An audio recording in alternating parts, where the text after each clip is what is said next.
Hi everyone. It's been a while since I've done an update video on my garden. It's the almost the end of 2013, and yes, I did have a growing season, but we were so busy painting our treehouse this summer and going on vacation that I didn't have a chance to make a new video.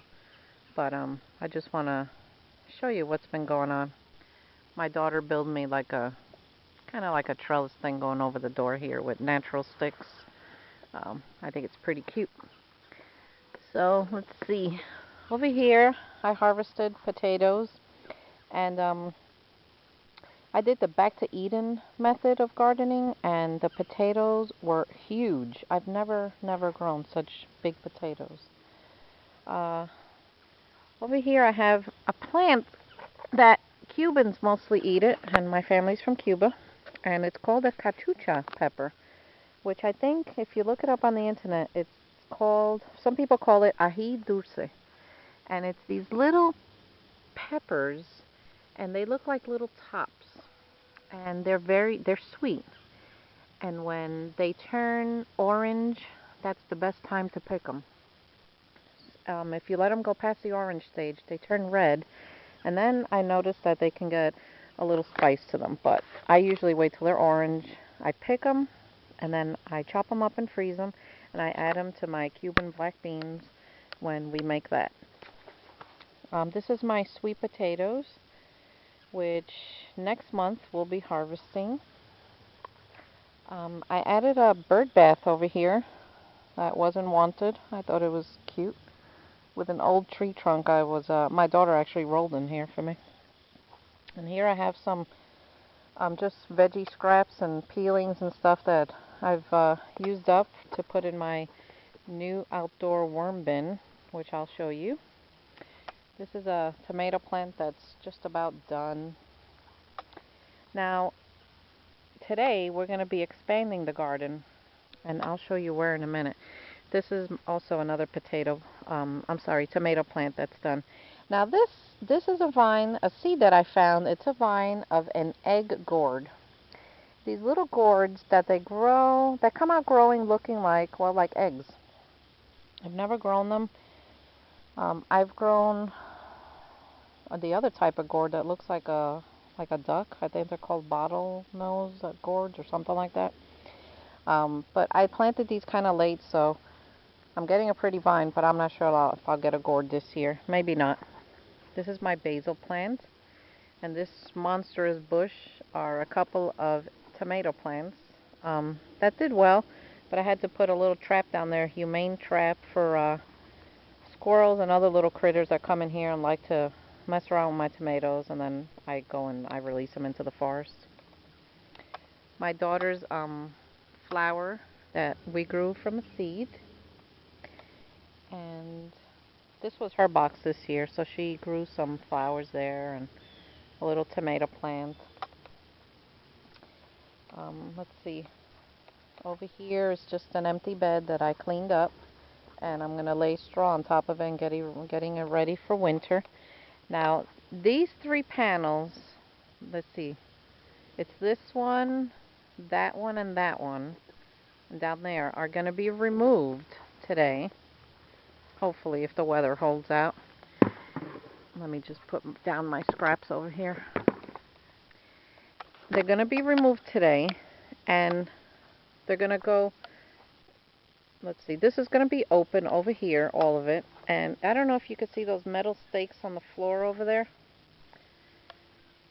It's going to all like go this way and become like a giant square. So the garden's basically going to be expanded about another 1,000 square feet or so. So we'll see. We'll see how that goes. And the fall time is the best time to prepare your soil for planting next spring. So I'm going to lay down a black and white newspaper like I did on here, on this floor. And then I buy straw bales, and I try to get them without seeds in them, but once in a while they do pop up, so you just got to pull them out. And I layer the entire thing with straw and leaves, because as you see, I live by a forest, and all the leaves they act as a great compost also. So that'll be a layer too. So next spring, I'll be able to plant, hopefully. I never know what the ground is going to be like. Now this is funny. My husband built me this outdoor worm bin from a guy we saw on YouTube.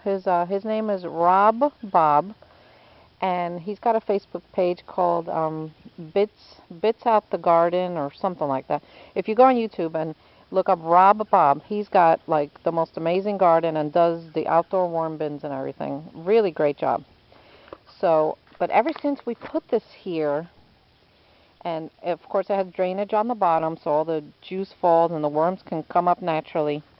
My rosemary bush here has gone nutso.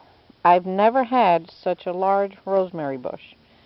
So I think all the nutrients and the juices coming out of the bottom of this thing are feeding it, and it's just beautiful. I thought this bush was going to die, and it came back, and it came back with gusto.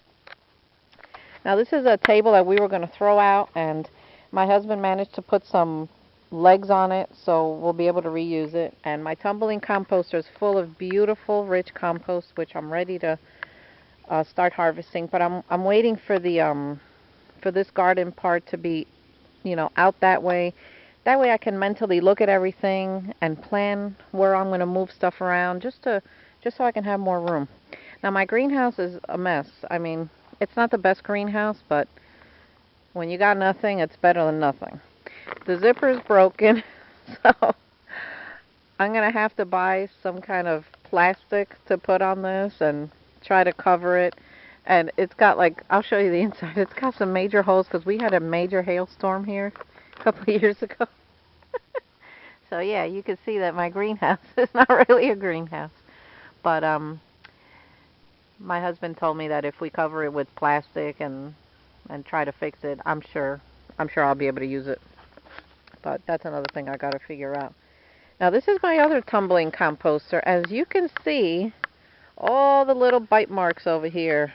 I got raccoons coming in here at night trying to get into my compost, and they're like gnawing at this. I think they've finally given up after they realize that they're just not going to get in it. But look at the damage they do. I mean, look at this. It's awful. So, and of course my rain barrel. This is a new plant I did plant. It's a hibiscus, and it grows these beautiful red flowers.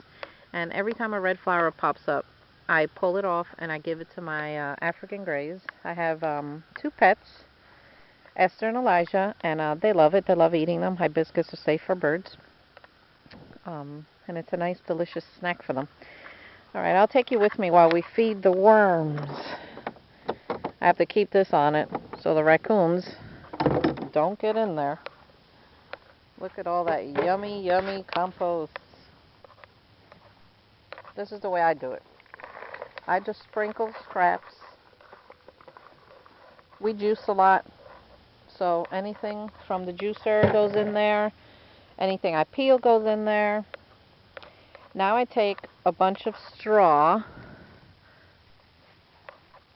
and I just cover all the veggies and sprouts and things that we have. I should really be wearing gloves while I pull that straw. I found the black widow here the other day right by my worm bin over here. But I can't find my gloves today. There we go. And basically that's all I do. It's like lasagna worm farming. And I notice when I have a little tool with me, I don't know where it is right now. I think my daughter borrowed it. When I move the stuff aside, when I go in there and I move it aside, the worms at the bottom that are coming up from the ground are huge. I've never seen such big worms. And obviously the veggies that are in there rotting away are attracting them because they're all coming up. And hopefully maybe in the spring I'll have a lot of worms in here. Now I'm not sure what's going to happen in the winter. I've never had worm farming outside. I've always had it in the garage or inside my house. So I'm developing a second bin in my garage just in case these worms don't make it.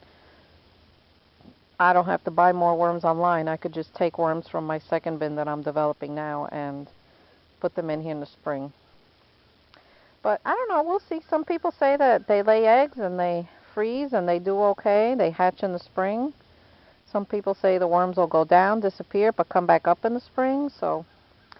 But since this fence is going to be removed today, I'm not sure if I'm going to keep the bin here or maybe put it down there because it rolls. It would be nice if it were down there, on the back fence. See, I'm not sure. I can't decide these things until the pieces are actually in place and I can visualize it. I'm a very visual learner. That's why I go to YouTube a lot. You wouldn't believe the stuff I've learned on YouTube besides gardening, worm farming, cooking, crocheting. I mean, everything. But things are going okay here. See this bench? It was going to be thrown out. Just took a gallon of gray paint that we had as an extra and painted it, and it's lasted me another 4 years so far. So if I can reuse something, I will before I go buy it. I try. If I need to go buy something and I have the money, I'll do it. But if I can reuse something, I try to reuse it. It feels good to do that. It's such a shame all the stuff that gets thrown away today. But I'm also dealing with a nest up here of some kind of wasp. I don't know if you could see it up there in the tree, but they're not bothering me, and they're not aggressive or anything. As long as you don't bother them, I guess they stay away from you. But this back to Eden gardening method that I did, not bad. I didn't know what to expect. The only thing I don't like is when it rains a lot and the humidity's high, all these slugs come out of the ground. They're all over my fence, and they have attacked some plants. Well, what are you going to do? You got to live with them. But anyway, I hope you enjoyed my video. And it's fall here, October in southern Indiana. It feels warm, which is strange because it's usually not this warm this time of year. It's usually cooler by now. But I don't know. Maybe that means we're going to have a cold winter, or maybe that means we're going to have a mild winter. Whatever it is, it's always nice to get out in the garden and have some peace and quiet out here. Hope you liked my video, guys. I'll do an update again once the fence is in place and the garden's actually expanded and built. God bless. Bye.